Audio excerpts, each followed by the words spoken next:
அன்பானவர்களே, அன்பு வணக்கங்கள். குருஜி, நான் தியானம் செய்வதற்கு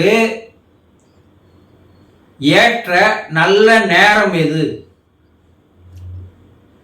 என்று பலர் கேள்வி கேட்கிறார்கள்.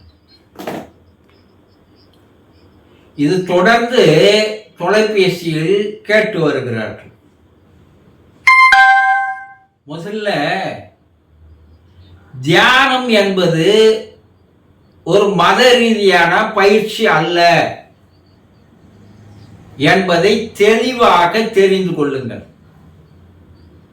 நம் மக்களிடையே ஒரு கருத்து என்னன்னா, இது இந்து மதத்திற்கு ஏற்றது, இது ஒரு சாரர் மட்டும் செய்யக்கூடியது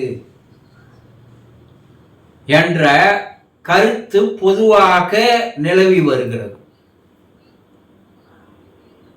ஆனா இன்றைய விஞ்ஞானிகள்,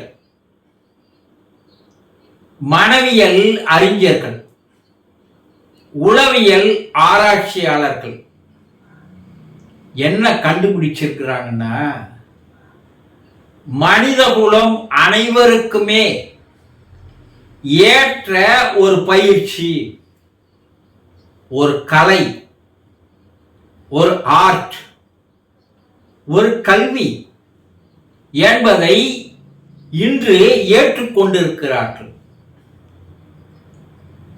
இந்த பயிற்சியை பல ஆயிரம் ஆண்டுகளுக்கு முன்னால் நம்முடைய யோகிகள், ரிஷிகள், முனிவர்கள், சித்தர்கள், அவதாரங்கள் எல்லோருமே தன்னையே ஒரு ஆராய்ச்சி கூடமாக வைத்துக்கொண்டு மனிதன் தனக்குள் இருக்கின்ற அனைத்து ஆற்றல்களையும் திறமைகளையும் அதிகரித்துக் கொள்வதற்கு உண்டான வழிமுறையாக தியானத்தை கண்டுபிடித்தார்கள். இது உலகிலேயே தமிழக ரிஷிகள், யோகிகள், முனிவர்களால் கண்டுபிடிக்கப்பட்ட, சித்தர்களால் வெளி உலகத்திற்கு பரப்பப்பட்ட ஒரு கலை. தமிழர்களுக்கே சொந்தமான கலை என்று கூட சொல்லலாம். அப்போ அந்த தியானத்தை எதற்காக இதை உலகிற்கு, மனிதர்களுக்கு தெரியப்படுத்தினார்கள் என்றால், இறைவனோடு ஒன்று சேருவதற்கு, தெய்வத்தோடு கலப்பதற்கு, தெய்வத்தை, கடவுளை புரிந்து கொள்வதற்கு, ஆண்டவனோடு ஒன்றோடு ஒன்றாக அவன் அருளை பெறுவதற்கு ஒரு வழியாக இந்த தியானத்தை பயன்படுத்தினார்கள். அததான் இன்றைய விஞ்ஞானம், அறிவியல் என்ன சொல்லுதுன்னா, பிரபஞ்சத்தோடு கலப்பதற்கு, சேருவதற்கு உண்டான ஒரே வழி உலகிலேயே மெடிடேஷன் மட்டும்தான். நீங்க மெடிஷன் என்பது உடல் நோயை சரி செய்யக்கூடியது, மெடிடேஷன் என்பது மனநோயை சரி செய்யக்கூடியது. அப்ப இந்த தியானம் செய்வதற்கு நம்முடைய சித்தர்களும், யோகிகளும், முனிவர்களும், அவதாரங்களும் எந்த நேரத்தை சரியான நேரம் என்று குறிப்பிட்டார்கள் என்றால், ஒரு அருமையான, ஒரு அற்புதமான நேரம் என்பது பிரம்ம முகூர்த்த நேரத்தை தான் அவர்கள் மிக அற்புதமான, அருமையான நேரம் என்று கூறினார்கள். ஆனால் தான் அவங்க அந்த பிரம்ம முகூர்த்த நேரத்தில் எழுந்து அவர்கள் தியானம் செய்ய ஆரம்பித்தார்கள்.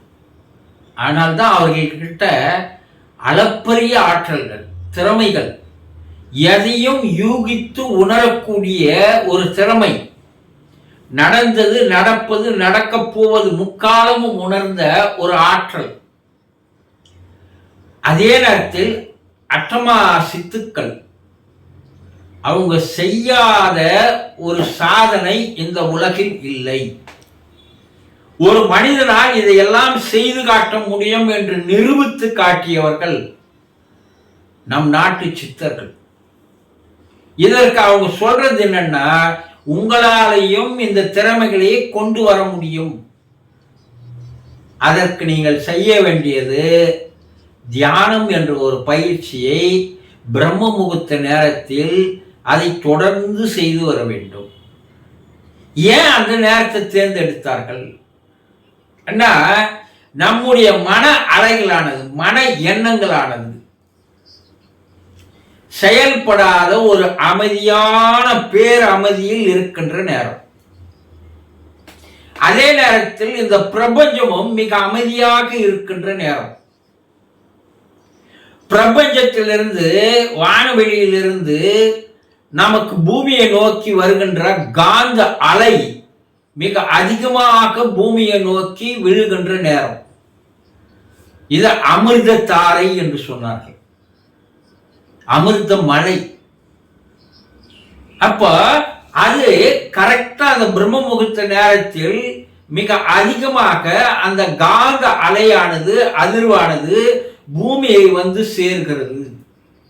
அந்த நேரத்தில் மனிதன் அதை தனக்குள் வாங்கிக் கொள்ளுகின்ற ஒரு ஆற்றலை, ஒரு திறமையை பெற்றிருந்தால்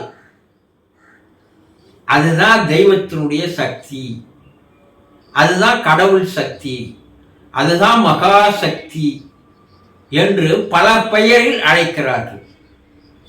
அப்ப அவனுடைய உடல் ஆரோக்கியம், மன ஆரோக்கியம், வாழ்வில் வளமை, அனைத்து திறமைகளும் வெளியே கொண்டு வரக்கூடிய ஆற்றல், இதெல்லாம் அவனுக்கு எல்லா ஆற்றல்களும் கைகூடி வருகின்ற ஒரு நேரமாக அந்த ஒரு நேரத்தை மட்டும்தான் பல ஆண்டுகளுடைய ஆராய்ச்சிக்கு பின்னால் கண்டுபிடித்தார்கள்.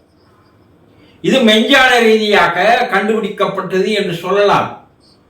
ஆனா எல்லா ரிஷிகளும், யோகிகளும், முனிவர்களும் அறிவியலையும் வானவியலையும் கற்று தெளிந்தவர்கள். அததான் இன்றைய விஞ்ஞானம். அவர்கள் கூறிய அனைத்தும் 100% உண்மை என்பதை ஆராய்ச்சிகள் மூலமாக தெளிவுபடுத்தி இருக்கிறார்கள். ஆக தியானம் என்பது ஏதோ ஒரு மதத்தை சேர்ந்தவர்கள் மட்டுமல்ல, மனிதர்களாகிய எல்லோருக்குமே தேவை. அது பல்வேறு ஆற்றல்களை, அற்புதங்களை, விசித்திரங்களை செய்யக்கூடியது.